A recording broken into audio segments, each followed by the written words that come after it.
Welcome back. It's not quite the post-game show I thought I was going to be doing going into the beginning of the fourth quarter, but alas, this team just has to give me some hope and only to snatch it away at the very end. Per usual, I'm Tim Aiden. Patrick Kerbler and Jared Slinek cannot join us tonight, probably for the better, but luckily we got a deep bench here at BSD, so Bennett making his debut on the Black Sheep Diaries YouTube/podcast show. So Bennett, before we hit record, I was telling you I was just trying to collect my thoughts, and Yep. my mind is still racing over what just happened. I mean, what are your how are you feeling? What are your initial thoughts about this game? Just feel sick. I mean, I just we just did this against Notre Dame in the Orange Bowl, right? I mean, it is the ending, the way that game ended, just felt the same. I don't know. I mean, they give you hope. It's 17-3. They give you hope and take the lead, and then just you're kind of like, come on, that defense stood on its head all night long and just couldn't do it then in overtime. And even when there was the fumble down near the goal line, when Moore kind of, the running back wasn't ready to take the ball, you thought that was the moment. Just there were so many times where it's like, this is going to be the play where it's going to flip for Penn State, and it just didn't. No, you talk about things flipping for Penn State. I think no greater example might be the fumble at Oregon's. It was tied at 3. Oregon was looking to punch it in and make it 10, and they fumble, and I forget who picked it up, but then they end up overturning it, and the replay, it seems, it showed that the Oregon running back's knee was like barely grazing the grass. I mean, it's really, I don't know how that's enough to overturn that. I mean, you talk about someone that could have swung momentum the other way. Although, to be fair, the way the offense played for the first 3 quarters, I'm not sure how much it would have mattered. But maybe that's something we can get into now. Let's talk about the offense. I mean, Yeah. first 3 quarters was just, awful. I mean, they couldn't. I don't understand. I mean, I know I was kind of running Twitter at the beginning of the game, and I actually said, kind of after the first drive, said we're a second drive team maybe, and even then it was like, hey, maybe the offense is stuck back in the bye week. It was to have all that time, to have 3 weeks to kind of allegedly work out wrinkles and whatever else, to then have that start after a bye week was inexcusable. I mean, just it seemed like everything that Andy Kotelnicki had schemed to do, Dan Lanning was ahead of, knew what was coming. Okay, you're going to have direct snaps to Katron Allen. You're going to use Pena in this particular motion, although that ended up being successful later. But it just seemed like every adjustment was straight out of the second half playbook last year in the Big Ten championship. And it's like, okay, I'm sure Oregon knew you're going to see outside zone. You're going to see these same, schemes. It was just unfathomable that there was nothing different with Penn State. And I go back to, we're going to talk about Drew. We have to talk about Drew eventually, but I just watch college football all day, and I know all of us do, right? And you just see in these big games, they scheme easy little open throws to start games. And it's like we never get Drew in rhythm. And it was like his only completion for the first 2 or 3 drives was that, screen to Ross that went backwards, which I thought he easily could have thrown an interception on that because Oregon had snuffed it out. It was just a really strange scheme from Kotelnicki. And I understand maybe part of that was Oregon was more physical along the defensive line. They were better than they were last year, but I was still just flabbergasted the first 3 quarters of what Penn State was trying to do. Yeah, I think the first play or the second play, one of the first plays it is lined up, I think Katron Allen in a Wildcat. And I don't know, there's a time and a place to get creative. That's not the place to do it. It was a lot of like the gimmicky plays at the wrong time, and just no attempt to give Drew some easier throws to make, like some 5-yard out patterns to Kyron Hudson or Vontae Ross or Trevor Pena. is all these like wildcats and jet sweep attempts and try. Yeah. Oh, wait, let's try to run Nick Singleton off tackle because that's his specialty. And just not getting any real pop offensively. And it was unfortunate because it wasted a tremendous defensive effort for, well, at least for regulation. Overtime might be a different story, but man, if you told me that Penn State was going to hold Oregon to 17 points, I'd say Penn State would win the game. Yeah. They win it by like double digits even. I think all of us, in our predictions, I think just about all of us, maybe all but maybe one of us at BSD had Penn State winning, but all of us had this game at least in the 20s, right? At least it was a 23-20, 27-20 type game. So yeah, sure, 3-3 at the half. The defense was gassed at the end of the day too. I mean, they definitely shortened the rotations. You saw that along the defensive line, especially. The linebackers were run ragged. Even it was mostly Campbell and Rojas all night. I just thought this defense wore down in overtime too. And Oregon had a ton of depth, and their guys made plays. I mean, in overtime. But yeah, back to the offense. It's just, you're right. I mean, just wasted 2 quarters of great football. If they just get anything going, if it's 10-3 at the break, if it's 13-3 at the break, I could easily see Penn State rolling because the entire dynamic changes. But it just nothing easy in the first half, and it was, again, it's the same story. It was the, I know we're going to talk about the rally, but I mean, it was the Michigan game from a couple of years ago. It was the Ohio State game the last 2 years. It was the Notre Dame game. It was just the same game again. Yeah, pretty much. And yeah, you talk about Drew, and I mean, of course, it also seemed to just, I don't know if it's because he's was afraid to, or just the receivers weren't getting open, but for the first 3 quarters, just a real lack of downfield throws, like nothing beyond 5 yards or so. I mean, but meanwhile, you see like Dante Moore at Oregon. I mean, Dante Moore's like, he's routinely taking these nice 5 to 7 yard throws, and which can turn into more if the receiver's able to break a tackle or make a guy miss. I don't remember seeing any of that from Penn State. I mean, if you think a guy like Kolnicki should be able to scheme something like that for Drew. It just felt like the offense 2 years ago. It felt like we were back in the Mike Yurcich days. I mean, you're starting to question was, how good is Tyler Warren, right? I mean, I guess because at least last year against USC, against Oregon, some of those games, they had kind of an answer. Of course, what's that? He was a real weapon for sure. Oh yeah, and I know that the game plan is out to beat Penn State. Like, play the safeties back, stack the box, don't let him throw over the top. And I mean, Jim Knowles set the game plan. Of course, he's on our side now, but you'd hope just like, man, maybe Jim could have told Andy like, hey, attack it this way. Maybe try this. I'm sure he probably does, but it just seems like it's the same game plan to beat Penn State. It's the same thing. It's just. I don't know. I mean, it's just, I know we're all frustrated right now, but it's just the same thing over and over and over. Yeah. So, speaking of,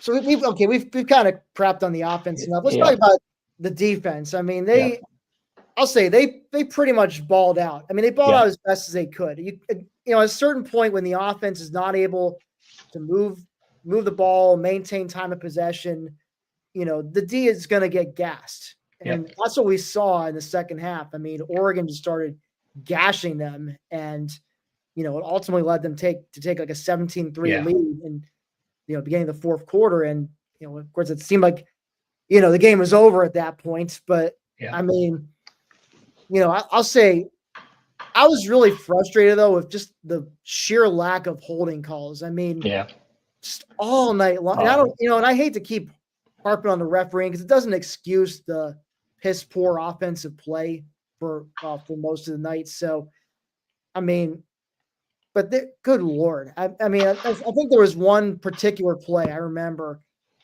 I think Denai got hurt actually on that, but he was being mauled. I was just waiting for the flag to come out. And then meanwhile, Moore has just enough time to scramble and just make this crazy across the body throw, which miraculously ends up in Kenyon Sadiq's hands. And that's what led to Oregon's first touchdown drive. That little stretch right there. I mean, there were a couple of those, like, under, plays that you don't think about. First of all, Penn State out of the half, right, got the ball first and drove quickly into Oregon territory. I mean, not actually, it wasn't quickly. It took about 6 minutes, but it was a nice drive. And then they suddenly, I know Drew had success, in the end. I know I'm going back to the offense for a second, but it was like maybe 3rd and 7. And they sort of ran a quarterback draw at about the 33-yard line at the Oregon 33 or 34, and it got stopped. And, they made the decision to punt there. And I'm sort of I've watched Penn State forever, right? It almost kind of took me back to the Paterno days, like punting from the 34-yard line. Analytically, probably not the right play, but they couldn't down it. They didn't down that ball. And then, it was on that 3rd down when, you're right, Deny was held. And I don't think Deny got hurt. I think Deny almost just said, like, I'm going to sit here and watch you refs watch this replay, and I'm going to pretend to be hurt. But, that throw right there, of course, that led to the fumble, the Whittington fumble, which, was overruled, which, again, back to that call, like, it's like we were looking like at convenience store slow motion cameras, to see that stuff. And I like that little stretch right there was killer. And to the defense, once it was 10-3 and the offense went 3 and out, that was the only time all night, Oregon went on that long touchdown drive where I thought the body language of the defense, just looked like, what are we doing? They did not have the same urgency getting off blocks. They didn't seem to be rallying to the ball the same way. And ultimately, that's what killed him. It was 17-3 after, I thought, Lanning thought he had the kill shot, but that drive right there was the only time all night where I thought the defense, I don't think I question the effort. That's not the right thing to say, but definitely it was like, there was definitely, I think, some frustration shown on the part of the defense. Yes, Ben, Massey, find another hobby, please, not drinking or smoking.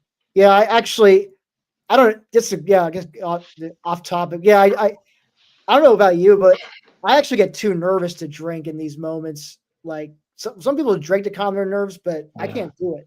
Like, then I'm just sad and drunk. At least now I'm just sad. Yeah, that's way worse. I don't know. I was just thinking this is my first time ever joining this podcast, and I was excited to do it. And then, of course, I'm sitting here now, and I'm like, sometimes when Penn State loses games like this, I swear I just want to turn off the lights and go to bed. I always go back to, like, the I saw Michael Robinson tonight, but the 2005 Michigan game, that game ended like at 7:00, and I just remember, like, yep, I'm going to bed. So I'm kind of having that vibe right now. I probably could use a good night of sleep, but glad to talk to you. I think, maybe this will be good. Maybe I can talk this out. This can be a little therapy session. Yeah, right. So yeah, any of you listening, want to, talk it out with us, release some tension, whatever, let it rip in the comments. We're going to be a judgment-free zone tonight. So, you want to fire everybody, fine. Not gonna debate you on it tonight. But speaking of which, actually, I have a thought on that too, by the way, but I'll let you go. You go first. Maybe we're thinking the same thing. I think it was right after Oregon made it 17-3, and you can hear audibly over the broadcasts, like, it seems like they're chanting "Fire Franklin," and it just brought me back to. I felt like 2016, the Minnesota game. I mean, they almost had that kind of rally. They almost had that, if I don't know. I mean, an overtime win would have made everything right. We would have felt really good. But I did have a thought during the game. This is a legitimate thought I had. Andy Kotelnicki, we've talked about, and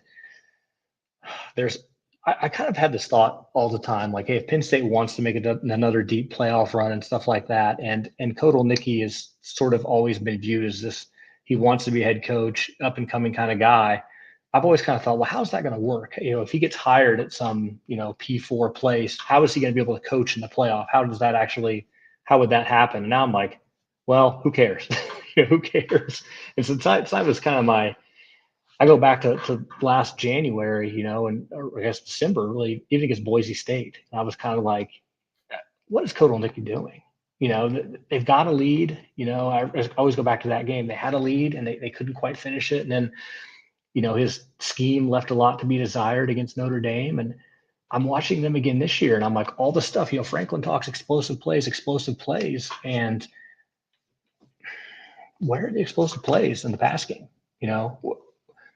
Again, it's always going to come back to Drew because it's always going to come back to the quarterback. But there's part of me that's like, if Kotelnicki moves on, I don't think he's this irreplaceable part of the Penn State program like we maybe thought he was a year ago at this time. No, and I mean, well, it's not only as just I mean, man, I mean, I hate to keep ragging on Drew, but I mean, it's just, I mean, we know what he is at this point. Just clear in the biggest moments and the biggest stage, he just doesn't have. Like, you're right. You can win a lot of games with him, but when you're facing the best of the best, the Oregons of the world, hey kitty, when the best, you're facing the best of the Oregons, the Ohio States, Notre Dame's, whatever. Like, he's just going to choke in the biggest moments. And I mean, it sucks because he did actually have a pretty good fourth quarter. That was a beautiful touchdown pass he threw to Devontae Ross to bring the crowd back alive. And then, he helped lead he had some great runs on the drive that ended up tying the game and forcing overtime. And, and I'll credit Kotelnicki here. That was a brilliant call to run the jet sweep with Devontae Ross. Only been running with Pena the whole time, but then you throw Ross into I commented in our Slack, like, we were kind of having that discussion if you go for two. And I think I said when they ran that play, I was like, that was the 2-point play. That was it, and hindsight, but like that would have been the play, if you score there, throw something like that. Cause that was set up all night. And the look they got with Singleton and everything, it looked great. Go back to Drew. It's just, I don't know how to say this, people aren't going to believe it, but like Sean Clifford doesn't lose that game tonight. Sean Clifford makes throws and they don't lose that. Sean Clifford throws in the first half, and he throws 3 touchdowns in the second half.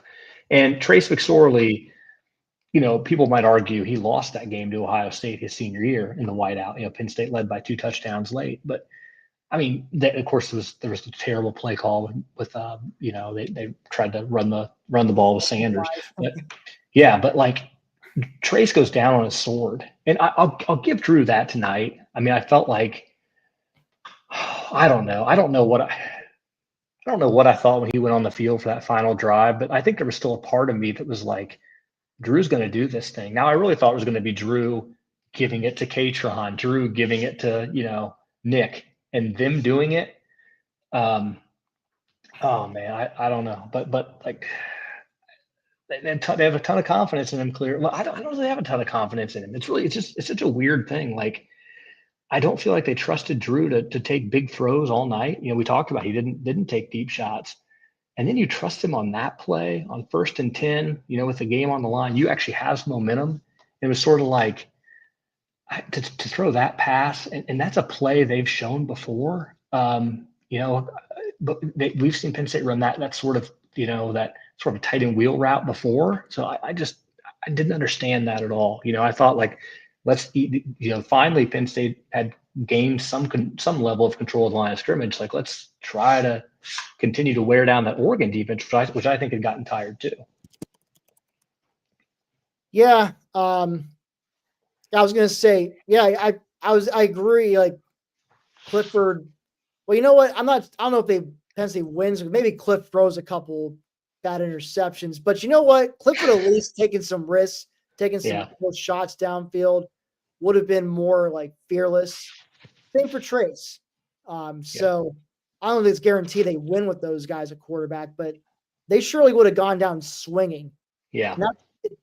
And it didn't feel like, I mean, okay, with the nice rally, and Drew did try to do something in overtime, but it was a terrible decision. But yeah, that fearlessness, that swagger, that just wasn't there really. I mean, they didn't really try to go down swinging, at least not until they were already in a 2 touchdown hole. that's what's really frustrating to me. Like they Yes. played in this, it seemed like they were just, playing this conservative shell the whole time until the lead, the deficit got so big where it's like they had no choice but to open things up. And wow, look what happens when they actually Yeah. take some chances. Good things happen. Bad Yeah. things can happen too, but good things can happen as well. Like it's like No, where was this in the first 3 quarters? I agree. I don't know when I don't know when James Franklin became Joe Paterno, but it's happened at some point. And it's happened in these games where he plays conservative, and Franklin said at the beginning of the game, prior, when the NBC, people said, like, he said Drew's going to come out and play with an edge. Drew's going to play with an edge. No. And that's another thing with this Penn State team. If we can really get into it, like, I think the pressure's gotten to them. I don't. Does Penn State look like it's having fun? And I'm not saying that to be like a silly, like, they're paid now. They're millionaires, right? But like, is there any like the defense had some energy, but like you just watch those guys. Like, is anyone having fun? I don't know. I mean, It's just they like we as were fans are having some sitting here fun like, in the regulation, but then in the yeah, first overtime. But man, do you want to talk about? Do you want to switch over to the talk about the overtime? yeah, sure, I mean, because man, I mean, to even get it to overtime in the first place was yeah, incredible. I did not see that coming, frankly. But then, of course, in the back of my mind, I was like, "Oh crap! Now they lose this game, I'm going to feel even worse than I would have if they just came up short in regulation, oh, or yeah, if they just got pasted like 17-3 or something." Um, yeah, but you mentioned the whole going for two in yeah. regulation. Like, do you still think they should have done that, or do you think it was okay to play for overtime because I, it kind of felt like they had some momentum there? I felt I, like I would agree. Yeah, Oregon's team seemed a little gassed by that point, and yeah, we're kind of proven right because for yeah. Penn State got the ball first in first overtime, and they were able to keep moving and eventually punched it in. And then it was all down to the defense, which you would think they were probably fresh by this point. I mean, I know they had been gassed earlier in the game, but they only got a second wind. Like, here you go. I mean, the offense finally woke up. You guys have, the defense have been playing pretty good the entire night. Like, you held them to under 17 points, like in regulation. I mean, here is your opportunity. Like, get a stop. Yeah. We win the game. And it kind of seemed like they kind of stuck to their base defense. Wasn't like didn't make many attempts to try to generate pressure, like any blitzing or, Yeah. especially I'm thinking the 4th and 1 where Dante Moore just, I mean, you kind of could sense he was probably going to keep the ball somehow. I mean, there wasn't any attempt to try to jam up the gaps or get into a formation where you could stuff that kind of play.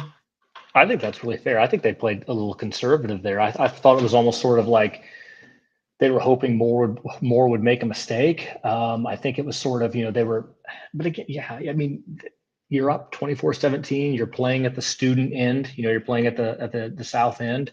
That's a place where you just thought Penn State they're going to come up with some plays here. But it's tough, and it's Oregon too, because I mean, you get in that situation. They know they're playing 4-down football, right? So obviously all their play calls change. Like I think I said maybe this forever ago, but like it was maybe 1st and 10 at like the 13 or so. They fumbled that one ball, there was kind of the miss exchange. And I remember thinking like that was it. That was the moment, they had their chance right there to kind of make this thing happen. And yeah, oh yeah, but yeah, you would have liked to have seen a little bit more, but I think it's almost, they certainly relaxed a little bit. And didn't play with that same edge. I would definitely agree with that. And then I think what hurt too was then deny. You start the second overtime and deny. That's a sack. If deny claims he's the best defensive end in college football, that's a play that a great edge rusher makes. Abdul Carter makes that play. He gets a sack there. Instead, Moore slides underneath, hits the play, and like all that momentum we talked about Penn State having. They'd scored three Yeah, straight. touchdowns was gone. All of a sudden, now you're in a do or die, you have to score situation. So, just what a weird game.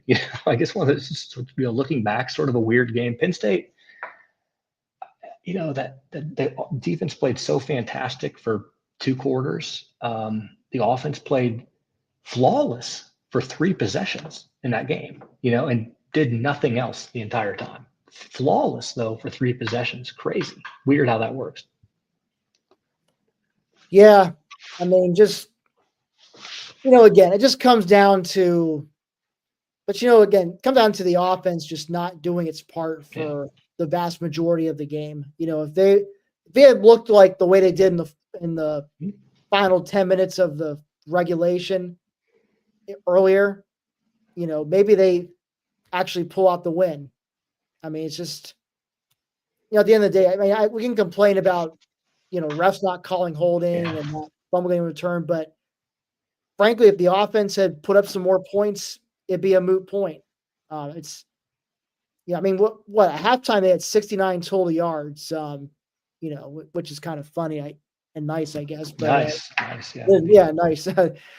But I mean, definitely not nice from a standpoint of especially you think about all these players who came back, for one more ride for unfinished business, and you just get, it's not only the same old stuff, but it seems like something even worse than what you had last year. I think in a way it does. I mean, like, what more do you want? All these guys came back. This was going to be, we're going to do it this year. You've heard Franklin say repeatedly, this is the best my staff has been. This is the most aligned we've been. We've got everything going here.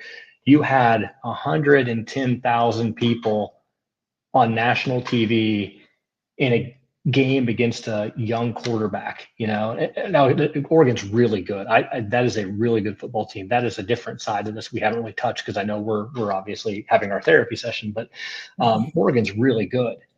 You had them. You had nothing more could have been better tonight, right? You had 150 recruits on the sideline. This was everything you've wanted for this program. And again, you fell flat, just like in the Orange Bowl. Everything was there. Everything was there for you to close. You go back to that game, a year ago. Penn State leads that game with 7 minutes to go, and they can't get a stop. End up losing. And again, tonight, just everything you wanted, it was there, and you just couldn't close the deal. And it's just it's unbelievable how it keeps happening. Really, and I know we're going to read on our site, tons of our, posters are going to have a lot to say about it, but it's hard to argue with them at this point. I'm not on the Fire Franklin bandwagon even after tonight, but I'm on the, what are we doing? Maybe we all need new hobbies, because it's just beating our heads against the wall at this point. You mentioned how this feels like paternal era, and that's kind of where my mind's going, because we beat the teams that we were better than, or but then you face like the best of the best, and we typically would just fall flat. That's we're kind of stuck in that limbo again. I think we're sort of a every year 10-2 team. I know last year was 11-1, right? But this year, I mean, we can get into what we think the record's going to be this year, but we know what's coming up on November 1st, and another 10-2 team that. Well, in the week I wouldn't. Well, I wouldn't be. I know. Got Indiana the week after Ohio State. I mean, they're looking pretty feisty.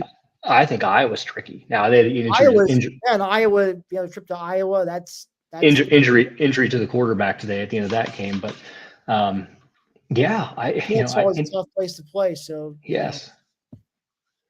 So it just feels like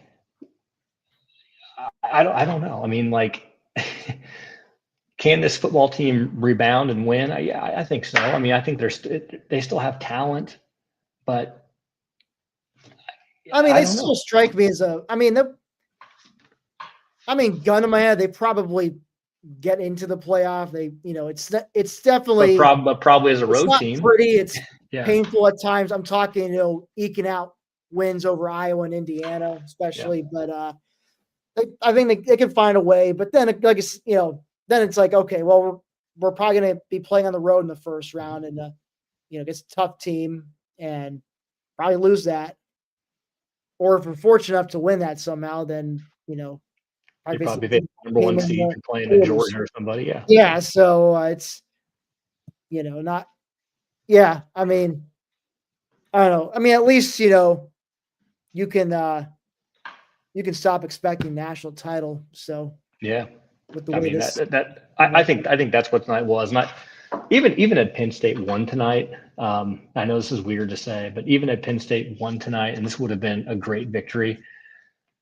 I think tonight was the end of my national championship aspirations, to be honest. Like I just don't see that football team being able to beat 3 top tier teams in a row to win a national title. I just don't think they're built that way. I don't think they're good enough. I'll probably be talking myself into thinking they could pull that out. Like, or maybe they could have used a win like tonight, right, to rally and just blow through the rest of the season undefeated or something.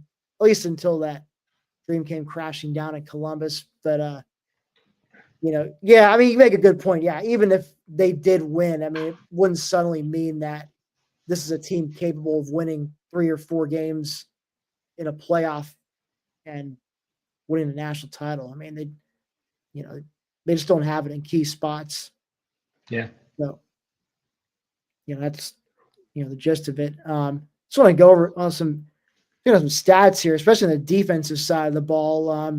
Mari Campbell is the key. Wheatley balled out. Both had double digits in tackles. Campbell had 15 of them. But it's still crazy to me that, no sacks.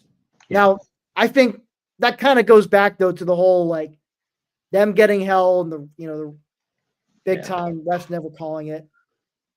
They were also, they were never really very rarely were they in, those third down situations where you knew they were going to pass. It seemed like the whole game was, right. And Franklin said this at halftime, it was a lot of, 3rd and 4s, 4th and 2s. They had that run pass option. And obviously with Moore, he could make some plays. So and I thought Moore did a really good job of getting the ball out of his hands quickly. Again, I want to pause for a moment and say that I was super impressed with Oregon. I know I picked Penn State to win this game. And a lot of that was based on what Penn State did, what I thought Penn State had coming back. And I thought that the moment would be too big for Dante Moore, and it was not.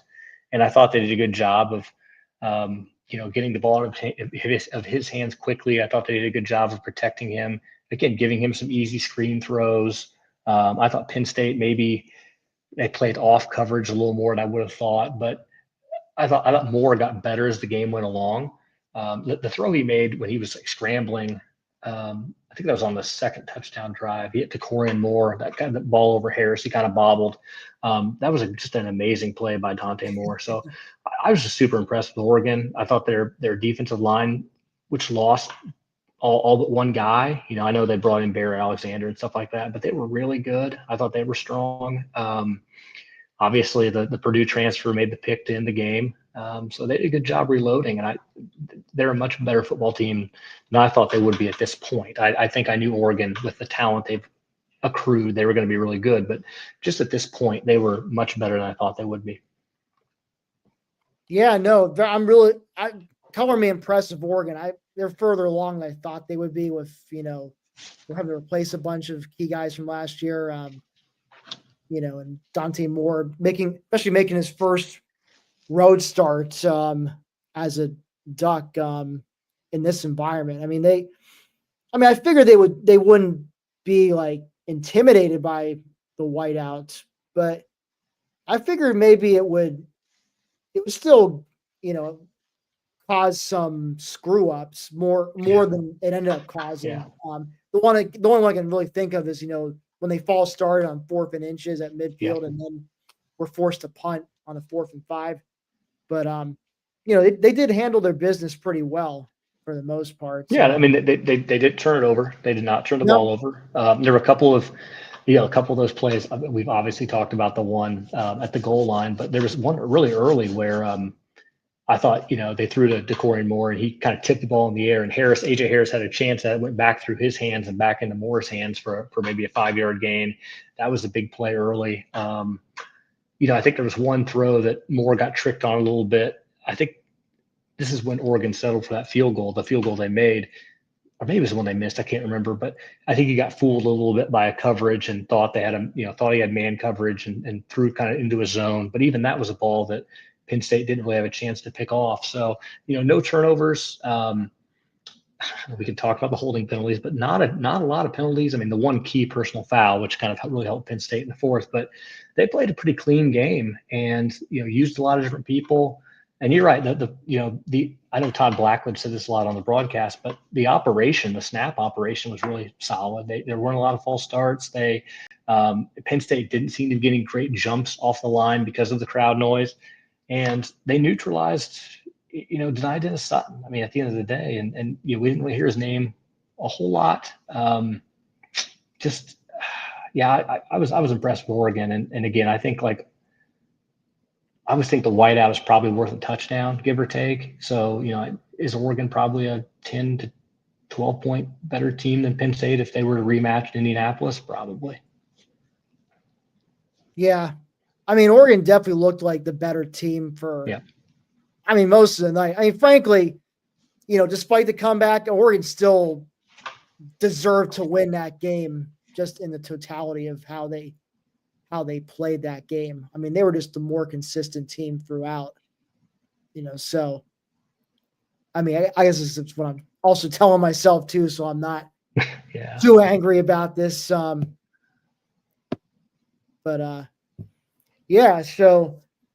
guess, the question is, where do you go from here? Obviously next week you got, you have UCLA. It's a cross-country trip, but also UCLA is terrible. Probably the worst team in the Big Ten. So could be one of those games where they may just get off to a slow start, but then just, the talent advantage is just too much, and they, put I mean, they play the two worst teams in the Big Ten the next 2 weeks. Who ironically played each other today. Yeah. In Northwest. That's the benefit. I mean, it'll be interesting to hear the conversation coming out of this game because, last year when they lost to Ohio State, you had Abdul Carter saying, we're going to play them again. We're going to play them again. And you sort of believed it, and Franklin has done a really good job. I always go back to 2022 when they won the Rose Bowl. He did a great job of keeping that team together. There were some injuries and they were closing the year with, they closed the year with 4 bad teams, but they were able to kind of win those 4 games, get to the Rose Bowl, build a lot of momentum. And I feel like Penn State hasn't let one game beat them twice, which was a very common thing. You go back to like 16 and 17 with Franklin. It always felt like one game beat them twice. They've gotten better about that, but I'll be curious to hear the discourse after tonight because. Well, here's some discourse for you. Oh boy. Team the dream. Franklin Maker, mediocre head.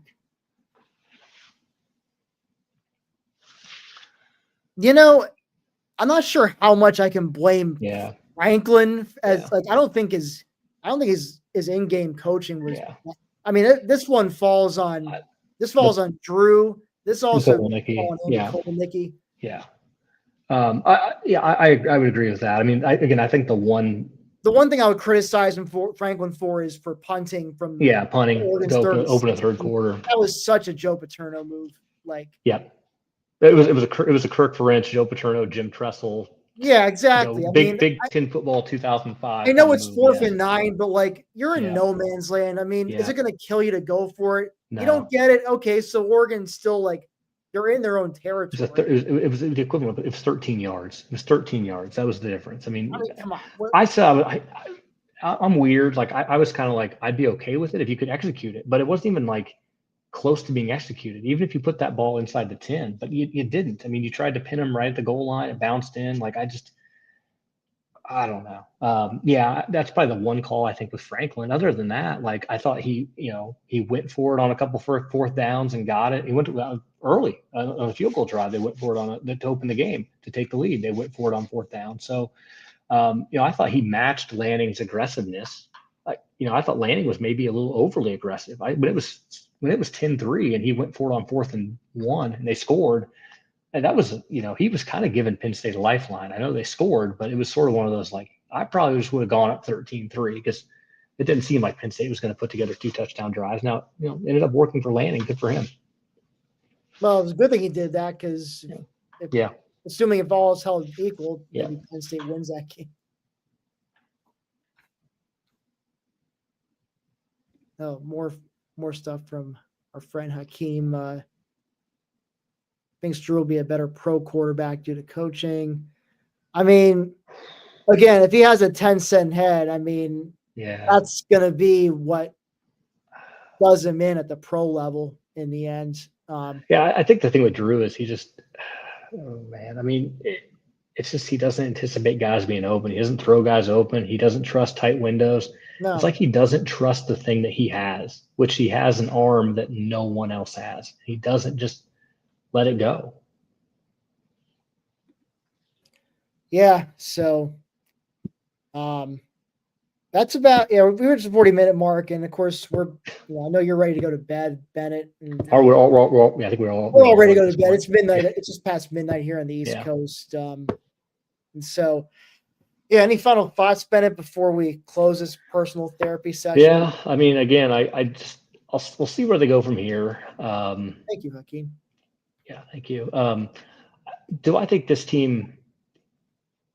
I don't know. I'm trying to think what their ceiling is. I mean, I'll say this. I think the hardest part about tonight, and going back to the non-conference schedule, it's like Penn State went from 0 to 60 in a hurry.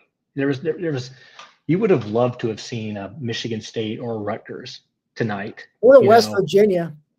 Or I was thinking conference. I was thinking conference. This, Bennett, but Vodtech. The FIU game was supposed to be Virginia Tech, but of course. And just I think that would have helped. I mean, just to see somebody who, because when I look at like when they played Villanova and FIU and Nevada, I think the things with those games were those teams knew they were so overmatched. They just played a style that was so. They didn't test this defense at all. They didn't test anything that, Penn State was going to try to do. And Penn State didn't try to game plan in any specific way for them. So it's like they put everything into this game, and it just was so frustrating. So I would have loved to have seen Penn State play someone with a pulse before tonight. And I know Oregon really didn't either. I mean, I know Oklahoma State's terrible. We're going to find out with Northwestern in a couple of weeks. I know that's one of these next 2 games Penn State plays is going to be just a gross, disgusting, we're going to hate everything about it kind of game, 24-7 type game. That's just gross. And that's where I'm at with Penn State. Like I'm concerned with Iowa a little bit. I think going out to Kinnick, I never thought I'd say that. If you would ask me that 8 hours ago, I would have laughed. But I think going out to Kinnick could be a concern. I don't even want to think about going to Ohio Stadium yet. And, even Indiana, with what Indiana has shown this year, I think, I don't know. I don't know if this team, and I also question, I'm going to say this right now, because I alluded to this with the body language. I question what this team's psyche is going to be. I really question, they all came back. And it's sort of like when you all come back, you don't just get a start in the national semifinals again. You have to earn your way back there. And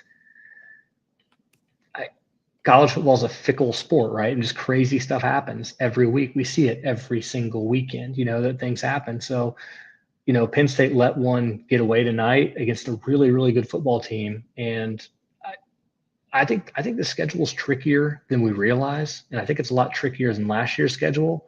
And so I just don't think them being a playoff team is a given. I just don't. And I'm curious to see what happens with this group, with the psyche.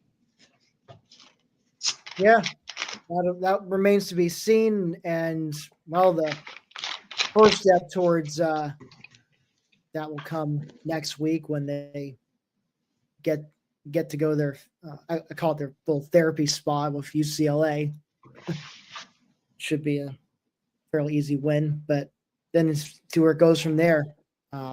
Obviously, I think Iowa's the next big one on the schedule, and then you get a bye week, and then you get a bye. Ohio State. So, But yeah, then Ohio State, IU, a trip to East Michigan Lansing is State. there. Yeah. And then you get Nebraska at home. Nebraska's been kind of, team that we thought maybe could start to break through, but then Yeah, Matt Rule year 3, but it hasn't really shown up yet. They did not look good against Cincinnati, and I know they lost last week to Michigan. But yeah, it's just weird. We're sitting here, and by the way, I just not to like. I mean, yeah. I thankfully don't see too many as but I still notice every now and then message boards someone's about, oh, bring Matt Rule home. Like, my dude, Matt Rule is Diet James Franklin. Like, so you're sick of losing to top 6, top 10 teams? Guess what? Matt Rule has not beaten a top 25 team as a Power 4 head coach, period. Yeah. No, I agree. I agree with that wholeheartedly. If Matt Rule didn't play football at Penn State, no one would ever mention Matt Rule as being a potential Penn State coach. I mean, his dad is a good man. He was my dad's my yeah. in 10th grade. Awesome. Great guy, but I'm sorry, like Matt Rule is not going to be better. I can guarantee you that. Yeah, but I go back and I just say, this is the weird part about the schedule. It's not even October yet, and we're having these conversations. It's just like there's so much football to be played, which is good. But again, like I just question all off season. It was about this team winning a national championship, and the same things were said of Clemson. And Clemson lost that game to LSU, and what have we seen? So James Franklin needs to put the psychology degree to use right now. He's got to figure something out. You're right. Going to LA, hey, go check out the Rose Bowl again. Last time you guys were out there, it was a lot of fun. You should beat Northwestern at home. Then stuff gets really tricky. I think it's really, really tricky, and we have to see where this team's at. Maybe they found something in the fourth quarter. Maybe we're going to get a Tim Tebow. I hate even saying this, but a Tim Tebow-esque, response from Drew Aller, where we're not going to lose a game again, yada, yada, yada. But it's all just talk. You know what I mean? I just feel like that's the hard part too, is like the offseason, we heard all these good vibes and this and this and that. And we're going to be so good. We haven't talked about the offensive line. They were dreadful for the first 2 quarters, right? They were just not. They've just been a major disappointment. Yeah, I mean, but we heard all about the continuity there and all of these talented guys, and it's just like you're sitting here like it's all talk. It's just all talk right now, and you have to start playing better. And again, we're going to sit here for 2 more weeks, and I'm sure Penn State's going to be 5-1, and then it's going to be Iowa, and then it's going to be Ohio State. And it's just like talk is done. Like just go out and win some games. Yeah. Show me. Mm-hmm. Show me. So on a note, 48 minutes. I'm impressed we made it this far without going completely crazy. So good little night therapy session with you, Bennett. Thanks for jumping on in place of Jared and Pat. But we'll be back Wednesday this week doing or I guess we'll post Thursday, but we'll be doing our previous show on Wednesday this week and previewing UCLA. I'm sure we'll talk about some other aspects about the bigger picture for the Nittany Lions season and where do they go from here. So, Bennett, once again, thanks for joining me, and we'll see you guys next week. Thank you.